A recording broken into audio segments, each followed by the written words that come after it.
जय मिथिला जय मैथिली। हम आरती मिश्रा समस्त मिथिलावासीके गोर लगै छी।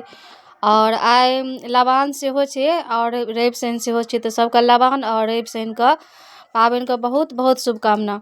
ई अपन मिथिलावासिए ही जनै छै और एतुका लोक तऽ नहि बुझै छै। तऽ अपन जतेक मिथिलाञ्चलके छी सबके बहुत बहुत शुभकामना।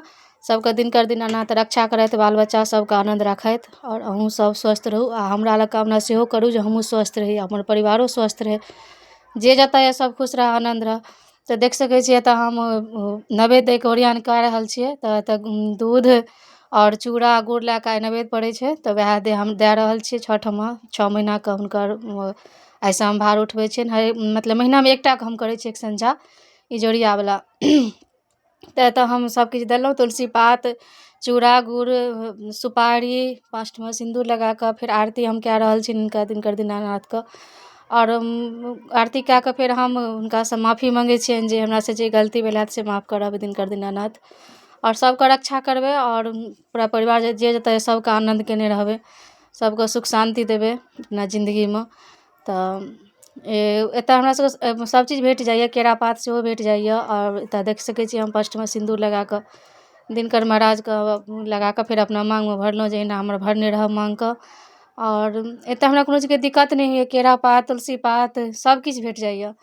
तऽ कोनो गामवला कोनो फीलिङ्ग नहि होइए। तऽ फेर एतऽ हम हुनका उसरगि रहल छियनि नैवेद्यके, दिनकर महाराजके नैवेद्यके उसरगि रहल छी। फेर अपना पातपर जे लेने रहौँ तऽ तकरो उसरगि लेलहुँ। और तऽ हुनकासँ हम क्षमा माँगै छियनि। फेर हुनका हम गोर लागै छियनि जे दिनकर महाराज हमरासँ जे अपराध भेल क्षमा करब। तऽ एना हम करै छी रवि। और अहाँसब बता जायब अहाँसब केना करै छी। हम जेना जानै छी तेना हम करै छी, और जे हम देखने छी अपना नैहर सासुर तऽ हम से तेना करै छी। और किछु गलती भेला तऽ अहाँसब कमेंट्स कए कऽ बतायब जे अहाँके एतऽ गलती भए गेल। तऽ एतऽ फेर हम दिनकर महाराजके गोर लगै छियनि, क्षमा मङ्गै छियनि जे सबके सुख शान्ति देबै, सबके काया समांग देबै। अहाँ तऽ स्वर्गक मालिक छियै तऽ सबके समांगके रक्षा करबै, जे जतऽ यऽ सबके रक्षा करबै। दिनकर महाराज हमरो बाल बच्चाके रक्षा करबै। और फेर हम क्षमा माँगै छियनि आँचर पसारि कऽ जे हमरासँ गलती भेल क्षमा करब। तऽ दिनकर महाराज जे गलती भेल क्षमा करब। और एना हम रवि शनिके व्रत केलहुँ, उठेलहुँ अजुका रवि शनिके व्रत। ई एतऽ फेर हमर मन्दिर छै, मन्दिरमे भगवान सबके पूजा पाठ कए कऽ फेर भगवानो सब लगमे आइ लबान छलै तऽ चूड़ा दूध गुड़ दही सबके नैवेद्य दए कऽ भगवानो सब लगमे उसरगलहुँ।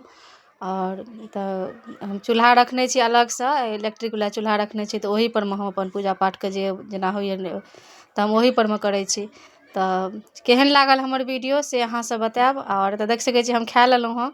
और खाली पात नहि छोड़ै छै तऽ कनि छोड़ै छै। तऽ केहन लागल वीडियो से अहाँसब बतायब। एतऽ देख सकै छी हमर भगवान छथि, एतऽ हम भगवान सबके लबान छलै तऽ हम चूड़ा गुड़ दूध दहीके नैवेद्य देने रहिए। तऽ जय मिथिला जय मैथिली। केहन लागल वीडियो से बतायब। जय मिथिला।